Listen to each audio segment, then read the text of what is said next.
Nah, kurikulum ini kan sebetulnya alat untuk mencapai tujuan.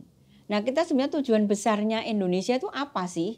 Manusia itu unik, manusia itu spesifik sehingga tidak bisa diseragamkan. Nah, yang diprotes oleh banyak orang atau masyarakat itu sebetulnya sekolah itu menyeragamkan gitu loh.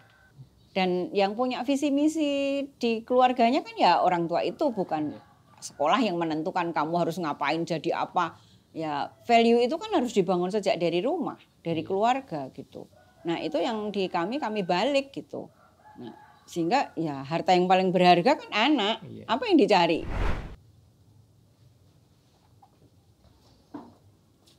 Selamat sore Bu Wahya. Ya, selamat sore. Selamat datang di Gutok Bu.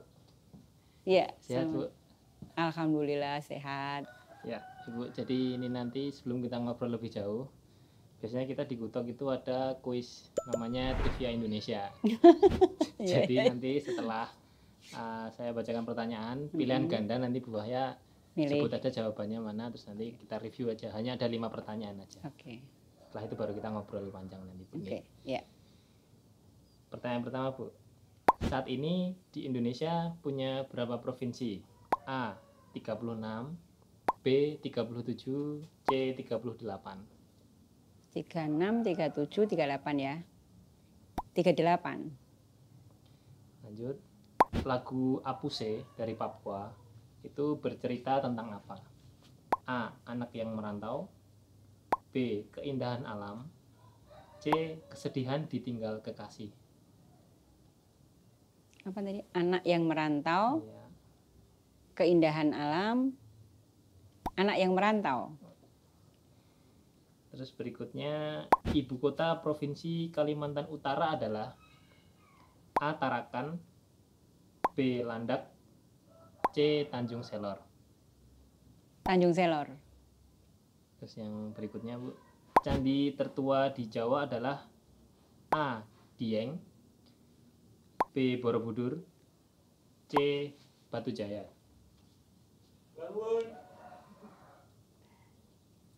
Borobudur dan apa tadi? Dieng, Borobudur atau Batu Jaya. Batu Jaya. Yang terakhir Bu, di kota manakah titik paling tengah Pulau Jawa?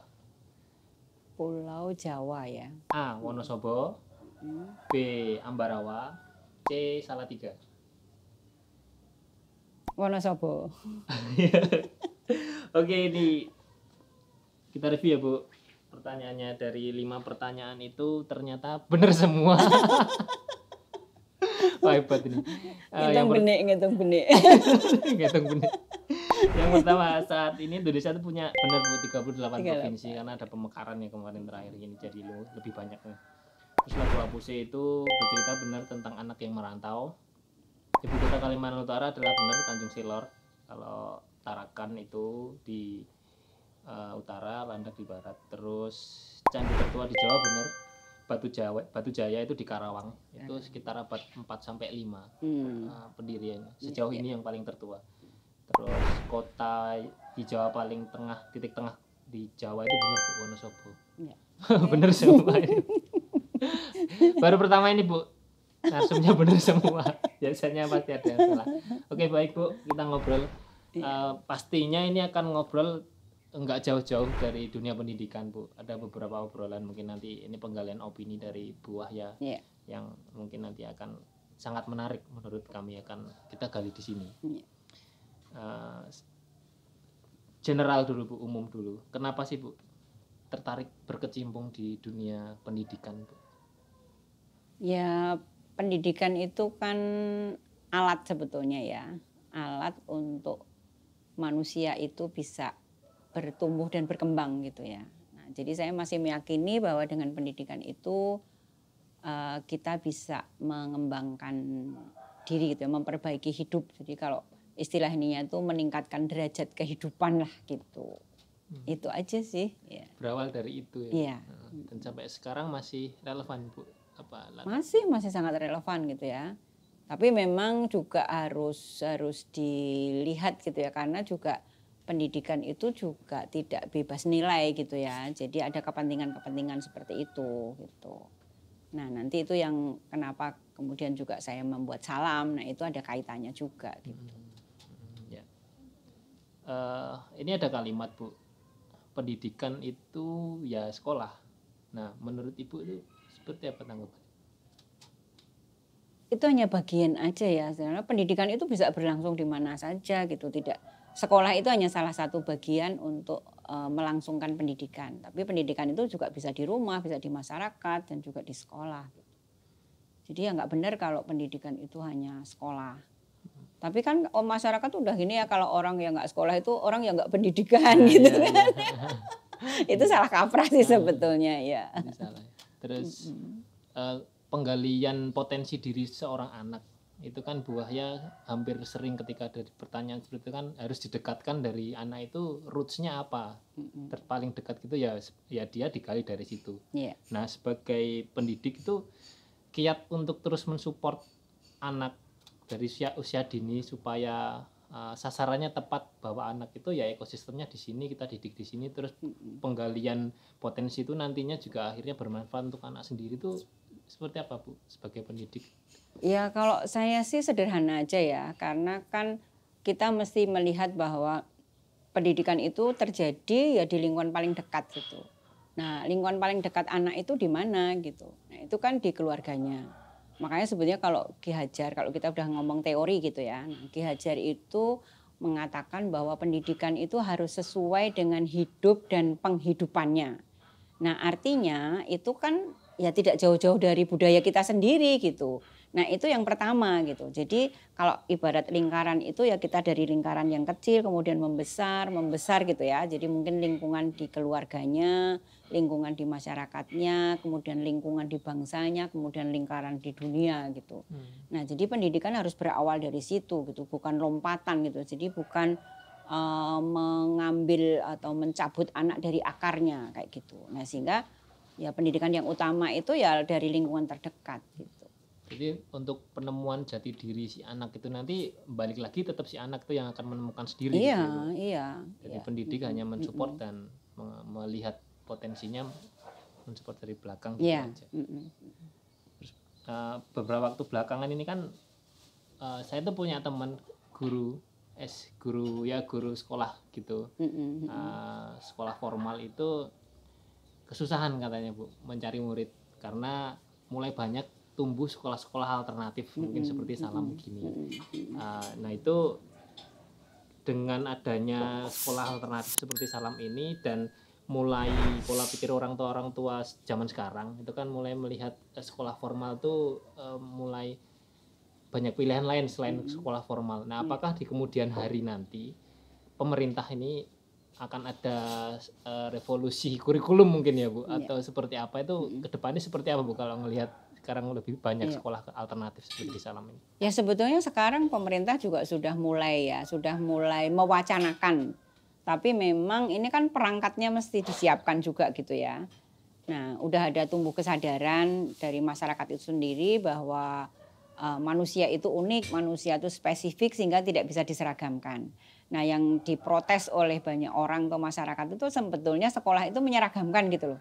Menyeragamkan, kemudian ada standar, semua orang harus mengikuti apa maunya sekolah kayak gitu kan. Karena ya sekolah itu punya mau-mau juga kan, ada nggak bebas nilai tadi yang saya katakan gitu ya. Jadi mesti ini ada kurikulumnya, ini harus menempuh ini, menempuh itu gitu ya. Semua orang harus sama gitu ya, berangkat sama. Karena ada apa itu kalau di sekolah formal itu apa? Ada KKM ya, apa tuh yang kompetensi minimum. Ya kompetensi minimum. Jadi standarisasi gitu. semuanya. Ada standarisasi semuanya harus sama. Padahal kan pada kenyataannya itu nggak mungkin gitu loh.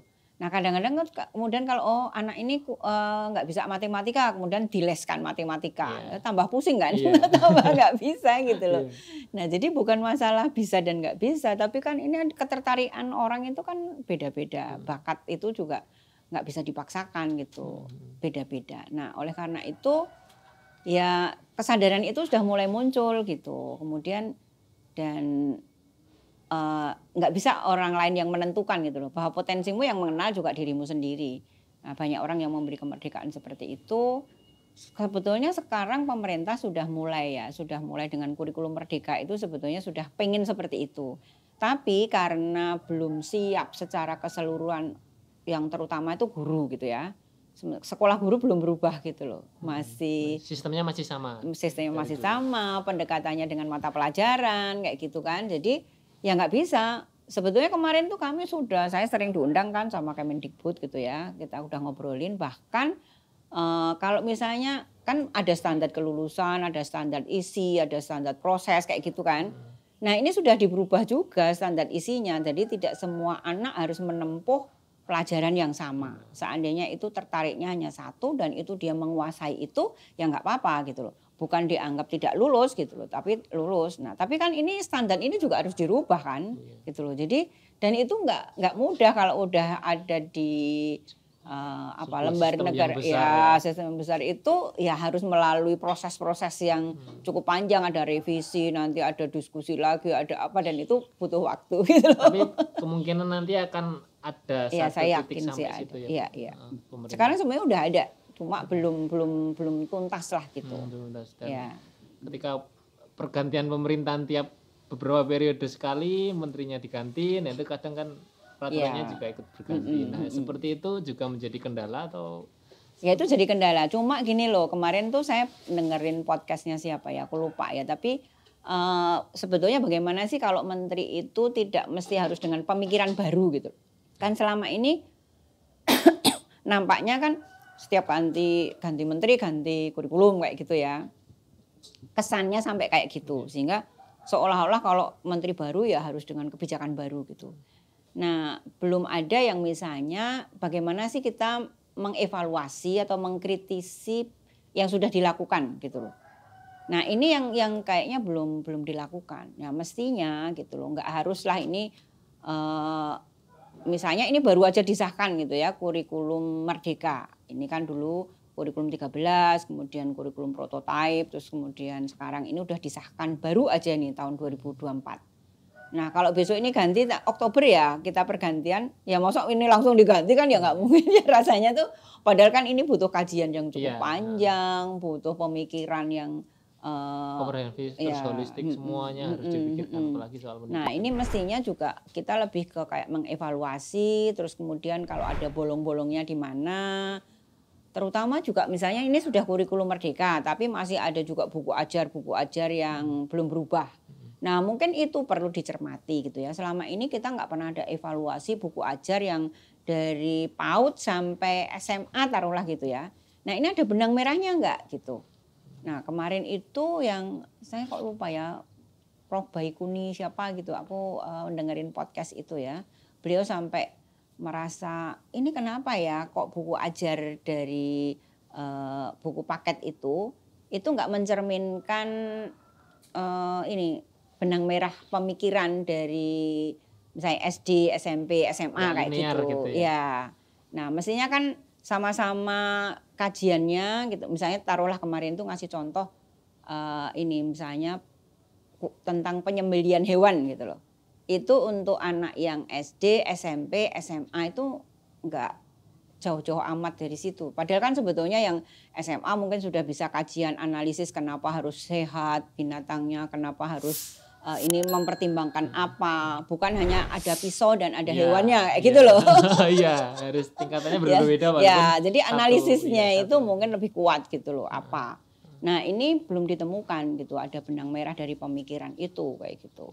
Entah itu IPA, IPS mestinya juga ada benang merahnya gitu. Nah ini yang kami coba di Salam kayak gitu. Kalau misalnya sama-sama risetnya masak gitu ya, masak soto gitu, anak kelas 3 SD sama SMP apa SMA tentu beda gitu loh analisisnya gitu. Nah kalau mungkin yang SD sekedar kamu tahu soto itu bumbunya apa, ada berapa macam, dari mana. Nah mungkin kalau yang SMP sudah apa sih yang membedakan misalnya soto Betawi sama soto Kudus. Dan Kudus itu ada di mana mungkin sudah bisa buka map gitu ya. Kediri itu ada di mana kayak gitu ya. Udah jauh gitu loh. Iya. Detail-detail itu sebenarnya yang harusnya dipikirkan untuk sesuai dengan usianya kayak gitu ya. Terus kalau ini dari segi orang tua Bu, orang tua murid gitu atau orang tua dari anak gitu. Kan sering mendengar juga alasan beberapa orang tua tuh menyekolahkan anak full day school gitu. Karena untuk dalam tanda kutip mengurangi beban mereka mengurusi anak ketika di rumah. karena waktu itu udah terkuras di kantor Iya. gitu.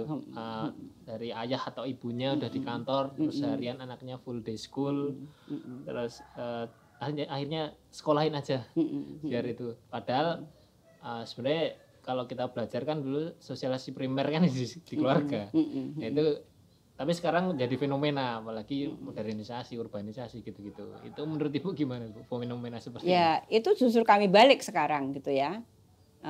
Kalau di sekolah-sekolah ya apalagi sekarang yang full day atau sekolah-sekolah mahal itu kan biasanya orang tua nyekolahkan udah aku bayar selesai gitu kan, terserah mau apa. Nah ini kalau sekarang kami balik gitu loh, hak asuh anak itu tetap pada orang tuanya gitu ya, dan kami di sini fasilitator sehingga ayo kita bersama-sama, makanya kan Salam ini namanya sekolah komunitas gitu ya, sekolah keluarga, sekolah komunitas kayak gitu. Karena bagaimanapun ya day to day perkembangan anaknya ya orang tua yang harus tahu gitu loh. Dan yang punya visi misi di keluarganya kan ya orang tua itu, bukan sekolah yang menentukan kamu harus ngapain jadi apa. Ya value itu kan harus dibangun sejak dari rumah, dari keluarga gitu. Nah itu yang di kami balik gitu. Nah, sehingga ya harta yang paling berharga kan anak. Apa yang dicari gitu loh. Nah dan itu di sini ternyata bisa gitu. Jadi orang-orang yang ini di sini ada yang bapak ibunya dokter gitu ya. Itu kan semua sibuk punya itu praktek di rumah, ada ini. Akhirnya mereka bisa mengatur diri. Oke lah bapak bisa full, ibu hanya ngambil waktu 3 hari dan kemudian 3 hari lebihnya untuk dampingi anak-anaknya. Nah itu hidup itu pilihan gitu ya. Akhirnya ya dia memilih itu. Ada yang pengacara yang juga sibuk gitu ya, istrinya juga. Akhirnya mereka ada kompromi gitu loh, karena memang di Salam nggak mungkin gitu, hanya nyerahin anaknya terus kemudian bayar kayak gitu nggak bisa gitu ya. Jadi ya proses untuk kenapa kita mengambil proses pembelajaran dengan riset ya supaya orang tuanya juga paham gitu, tahu bisa ada tektokan gitu. Berarti di sini peran orang tua juga sebagai fasilitator juga. Iya, tidak yang justru fasilitator utama itu. Ya. Dari awal tuh visi misi itu harus dari orang tua dulu, nggak sekedar aku kerja sibuk udah nih anak sekolah pagi berangkat sampai sore jemput udah pulang di rumah nggak tahu ngapain gitu-gitu. Bisa ya. Nah, karakter harus dimulai dari rumah. Bagaimana anak itu punya value gitu, punya toleransi, punya nilai-nilai positif untuk yang lain kan harus dibangun sejak dari rumah gitu. Nah, makanya di sini ya riset gitu ya. Jadi nanti di sini ungkap data aja apa yang sudah mereka dapatkan dengan orang tuanya bersama dengan narasumber kayak gitu ya. Nah itu di sini dibagikan untuk teman-teman yang lain gitu loh. Jadi sekalipun risetnya berbeda-beda tapi jadi proses pembelajaran bersama kayak gitu. Nah itu fungsinya fasilitator di sini, memfasilitasi apa yang sudah ditemukan oleh masing-masing anak itu kayak gitu. Jadi terus kalau untuk sistem evaluasi anak gitu Bu, kalau di sekolah kan sekolah formal sekarang kan masih penyeragaman, walaupun udah beberapa mungkin udah tidak menggunakan angka, udah deskriptif, tapi ya masih banyak yang dalam prosesnya ujian lulusnya nilainya walaupun ABC kan sama aja sebenarnya dengan 10, 20, 30 dengan nilai gitu, penyeragaman kemampuan akademis di kelas itu. Terus tapi mulai banyak juga yang menganggap itu sudah mulai kurang tepat karena nggak bisa penyeragaman terus. Nah itu tanggapan Ibu seperti apa Bu? Ya kalau saya ya karena memang mereka nggak punya indikator ya, indikatornya tuh cuma bodoh sama pinter kan gitu aja. Sehingga kenapa harus dengan tes gitu kan. Jadi ya tahu oh ini bisa ngerjakan apa enggak gitu. Nah sementara kalau kami karena ini berbeda-beda kan nggak mungkin kami bikin kayak gitu. Sehingga tesnya itu juga sangat apa ya, spesifik gitu. Ada yang mereka mengungkapkannya presentasi dengan PPT, ada yang talkshow, ada yang bikin podcast, ada yang video, ada yang bikin pasar, ada pameran gitu ya. Jadi banyak cara gitu loh untuk bisa mengungkapkan aku ini kompeten nggak sih dengan apa yang saya geluti gitu loh. Nah itu jadi benar-benar kalau kamu memang fotografi misalnya. Nah kamu fotografi itu kan fotografi sebagai alat ya, kamu mau mengangkat apa gitu. Nah kayak orang bercerita kan, kalau aku menceritakan sesuatu, nah kamu menceritakan lewat gambar, lewat jepretanmu itu, lewat fotografi. Nah kamu mau ngapain? Nah dia kan mungkin bisa menceritakan, bisa membuat pameran kayak gitu. Nah jadi kalau di sini kami nggak ada tes yang multiple choice kayak gitu kan. Iya. Lebih ke bangunan kerangka pikiran si anak gitu ya. Iya. Jadi kita konsisten gitu loh. Jadi misalnya kamu mau apa dan ini ada apa ya namanya kalau kami daur belajar gitu ya.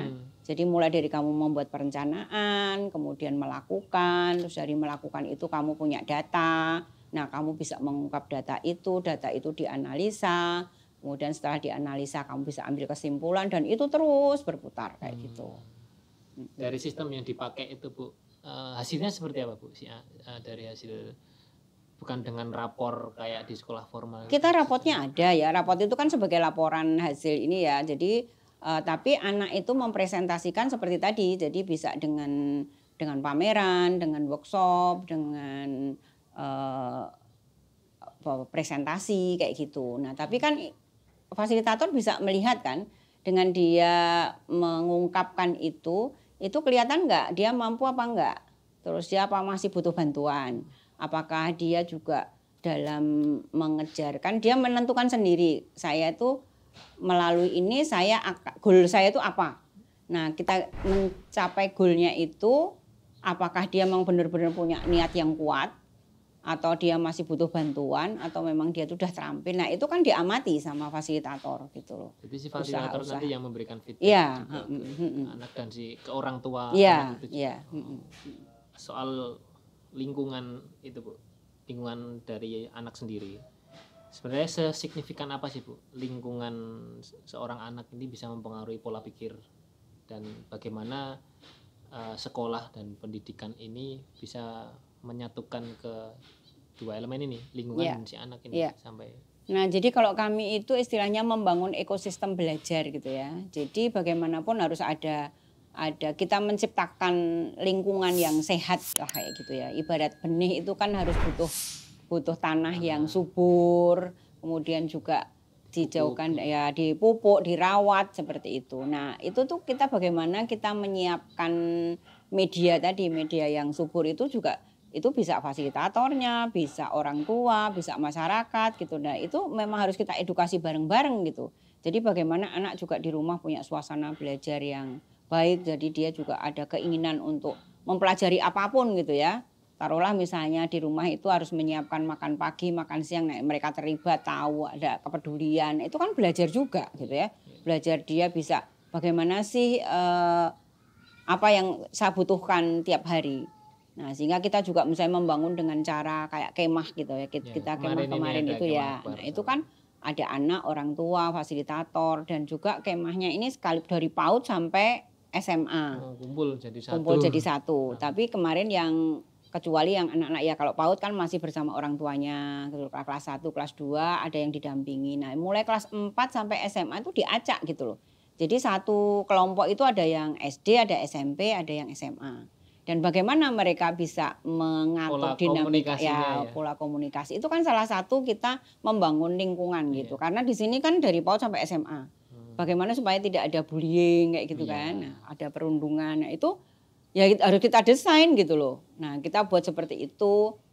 Dan kemarin itu ada kejadian lucu juga gitu. Tapi dan itu saya nggak menyangka gitu. Itu terjadi bagus banget. Jadi pas Api Unggun ada anak SD nyanyi gitu ya. Nah nyanyi itu dia suaranya bagus sih gitu loh. Nyanyi itu bait pertama tiba-tiba dia tuh langsung kayak ke bait ketiga gitu loh. Jadi lompat gitu loh karena dia lupa. Terus akhirnya kan yang ngiringnya juga dia bingung kok tiba-tiba ini gitu loh. Nah terus ada kakak-kakak yang SMA itu dia mulai kakak-kakak itu mulai menyanyikan yang bait kedua gitu loh. Improve terus ini menuntun gitu loh. Jadi tidak meledek, tidak ada yang nyorakin, tidak ini gitu loh. Jadi terus akhirnya anak itu bisa balik terus dia ingat gitu loh. Oh, aku tadi ternyata lompat gitu. Terus dia nyanyi lagi, diulang sampai selesai dan bagus tuh loh. Nah, ini kan luar biasa. Mungkin kalau di tempat lain salah seperti itu bisa diketawain, bisa diejek kayak gitu kan. Nah, itu enggak terjadi gitu. Jadi kemarin kayak yang esensial pendidikan seperti ini di peristiwa real. Nah, jadi melihat kesalahan itu bukan untuk diejek gitu loh. Tapi ayo dikuatkan. Padahal kan di depan banyak orang gitu ya.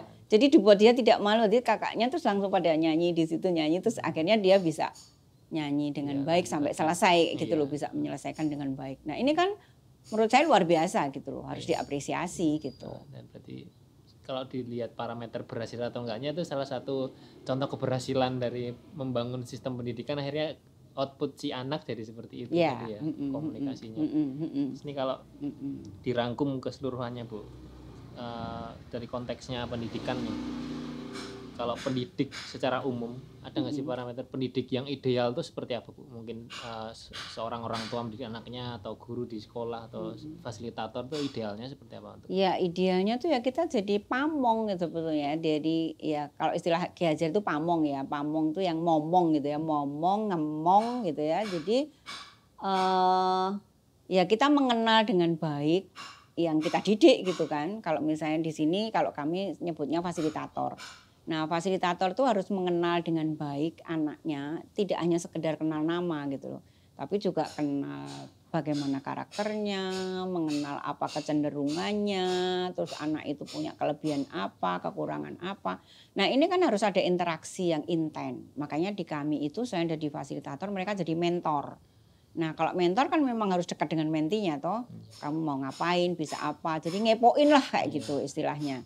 Nah dari situ kemudian ya istilahnya kita menuntun sih sebetulnya, yang belajar ya biar anak itu sendiri gitu. Jadi dituntut kepekaan untuk melihat si anak ini potensinya di mana, ya. Terus didorong, didorong terus sampai potensinya tergali.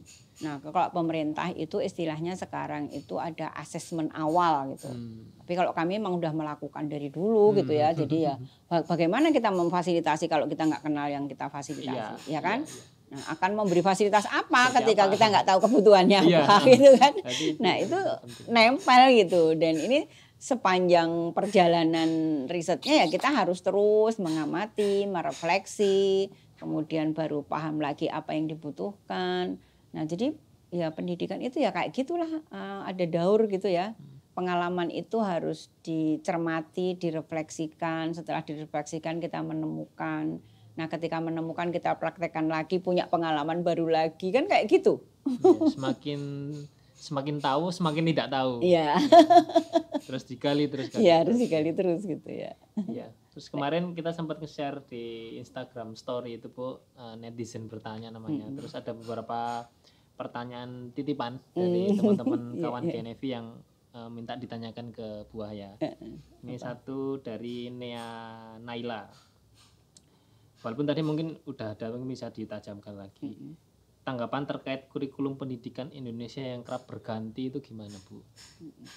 Ya itu tadi sebenarnya kan di depan tadi udah tak ungkapkan ya. Jadi sebetulnya kurikulum ganti itu nggak masalah ya, sejauh itu untuk memperbaiki gitu ya.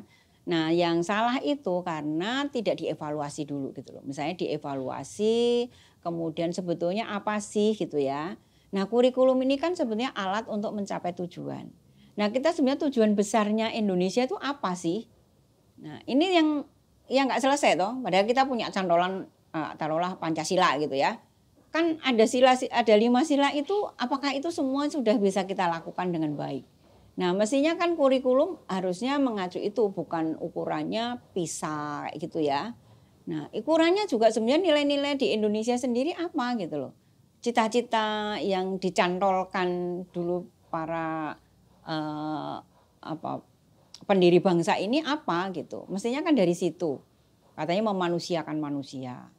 Nah, ini kan mestinya kurikulum harus mengacu ke sana gitu. Bukan gonta-ganti tanpa sebetulnya apa sih kalau kita hanya mengejar PISA, mengejar negara lain, itu bukan ukuran menurut saya gitu ya.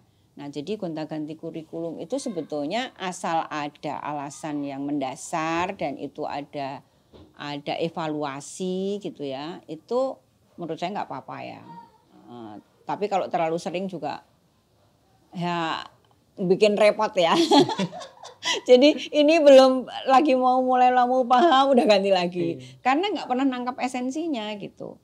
Nah ketika saya sendiri itu gonta-ganti kurikulum nggak pernah terpengaruh apa-apa gitu ya, karena kami udah nangkep yang esensinya gitu ya, karena kami udah menciptakan sendiri gitu ya. Jadi istilahnya kalau kami itu kan kurikulumnya udah custom banget gitu ya, setiap anak boleh memilih kurikulum untuk dirinya sendiri.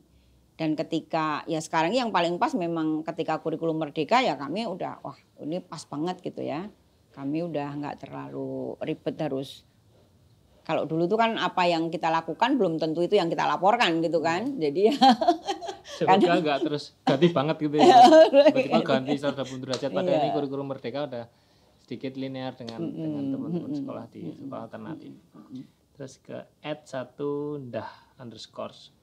Apa faktor yang paling sering menyebabkan orang tua itu takut menyekolahkan anaknya? Ya itu tadi kurikulum yang ganti-ganti, bebannya terlalu berat, belum tentu sesuai dengan kemampuan anaknya. Nah itu yang utama. Belum lagi nanti biaya itu ya. Terlalu banyak hal-hal yang sesungguhnya bukan menjadi kebutuhan anak gitu. Itu yang paling menakutkan gitu. Ini Bu, lanjut ke pertanyaan terakhir Bu. Dari @rizky_. Ibu kan sebagai orang tua, pernah nggak memarahi anaknya? Terus cara memarahi yang benar itu seperti apa? Ya kalau marah sih pernah ya, tapi marahnya itu, tapi saya jarang ya, hampir nggak pernah sih gitu ya. Jadi kalau saya marah itu paling susah deh aku. Saya itu nggak bisa marah. Tapi ya pernah, tapi biasanya kami itu selalu ini loh.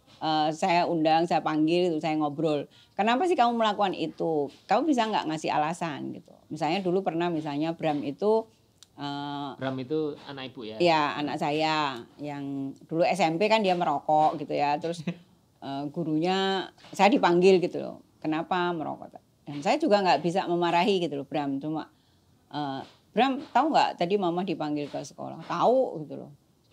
Kenapa kira-kira? Ya aku merokok. Tapi kan dulu bapak juga waktu kecil udah merokok. Gitu. Dan aku juga nggak bisa memarahi karena bapaknya juga ngerokok gitu kan. Tapi kan waktu itu gurunya bilang loh, tapi kan ini masih usia sekolah gitu ya. Terus apa? Dia belum bisa cari uang. Nah dia kan punya uang saku, saya bilang gitu. Nah tapi aku lebih ke konsekuensinya sih sebetulnya gitu loh. Kalau aku masanya saya nggak setuju dengan itu, tapi saya harus bisa ngasih alasan gitu ya. Jadi anak-anak kami itu kami beri kemerdekaan, tetapi juga dia harus bertanggung jawab gitu. Nah waktu itu juga akhirnya Bram berhenti sendiri itu karena aku ternyata saya kena bal-balan ra kuat ya. Aku sering lagi setengah main udah diganti gitu loh, ngos-ngosan. Akhirnya dia berhenti sendiri gitu loh. Oh dia udah tahu akibatnya. Jadi ada sebab, ada akibat dan itu selalu kami diskusikan sih. Jadi kalau apa-apa itu kami nggak sepihak gitu loh. Ya orang tua itu juga bisa salah gitu. Jadi aku juga kalau misalnya aku salah juga aku minta maaf gitu. Jadi anak-anak juga seperti itu kalau mereka merasa yang salah mereka juga kadang. Kalau Bram itu lebih banyak nulis surat waktu itu.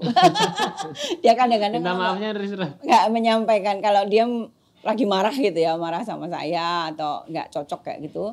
Atau dia sebetulnya ngerti kalau aku marah gitu kan. Terus dia nulis surat gitu loh. Aku tadi gini-gini aku minta maaf gini-gini kayak gitu. Dia sering gitu kalau dia lebih banyak nulis surat gitu. Iya. Jadi paling enggak berarti setidaknya anak itu ketika dimarahi itu tahu mengerti karena tahu, bukan mengerti karena takut. Iya. Jadi kan ada yang terlalu sering dimarahi jadi manut ikut tapi karena takut bukan karena mengerti konsekuensi tadi itu. Jadi mereka boleh mengkritik kami juga. Jadi kalau saya yang salah atau bapak yang salah juga ya kami minta maaf juga nggak apa-apa gitu loh. Jadi kami itu di rumah itu udah sangat terbuka lah dengan hal-hal kayak gitu sampai sekarang gitu ya. Nah, jadi mereka tuh kalau salah juga nggak takut ngomong, nggak takut ya gagal itu juga nggak takut gitu. Jadi relasi orang tua sama anak itu setara bukan vertikal ya Bu. Itu yang ya. Ini pertanyaan khas dari Gutok terakhir Bu. Kalau dihitung dari proklamasi kan 1945. Kurang lebih berarti besok tahun 2045 kan usianya Indonesia 100 tahun. 100 tahun ya. Menurut Ibu di tahun 2045 nanti itu Indonesia akan seperti apa, Bu? Kayaknya biasa-biasa aja. Ya kita selalu bilang ya nanti ya Indonesia emas dan ini juga apa ya anak muda yang apalah kita dapat bonus demografi bonus demografi. Ya tapi kalau ini nggak ada daya dukung nggak dibangun ekosistem yang baik gitu ya kalau juga sekarang itu apa ya saya melihat kesenjangan itu udah sangat lebar gitu loh. Nggak ada kesadaran bahwa ya mulai dari semua sektor Bu. Ya semua sektor ya dari tambang dari apa tuh kayaknya banyak orang rakus lah gitu loh. Kalau itu nggak menyadari itu ya kayaknya tidak seperti yang dibayangkan jadi Indonesia emas gitu Indonesia loh. emas, Aku ya. nggak bisa membayangkan itu gitu loh. Ya sekarang aja udah kayak ngeri-ngeri gimana gitu ya. Iya. Membayangkan itu ya. Ya Bu Wahya, terima kasih banyak obrolan yang sangat inspiratif. Semoga nanti ke depan bisa kita ngobrol-ngobrol lagi dengan dengan Bu Wahya. Semoga salam juga semakin sukses dan memunculkan teman-teman yang potensinya udah sesuai jalurnya gitu. Amin.